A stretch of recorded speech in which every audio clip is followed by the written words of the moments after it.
இந்த ஜபம் பண்ணுறவாளுக்கு சுவாமி காட்சி கொடுப்பார்.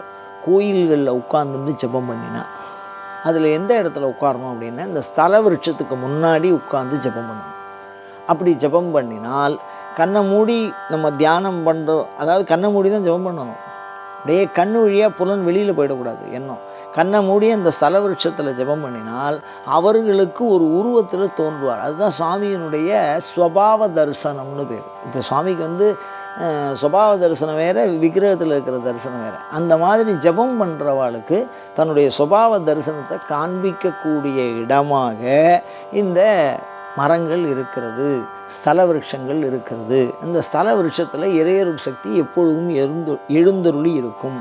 அது தீட்சை வாங்கிட்டு முறைப்படி ஜபம் பண்ணுறவாளுக்கு புலன்களின் வழி புலப்படும், சாமியினுடைய தரிசனம் கிடைக்கும்.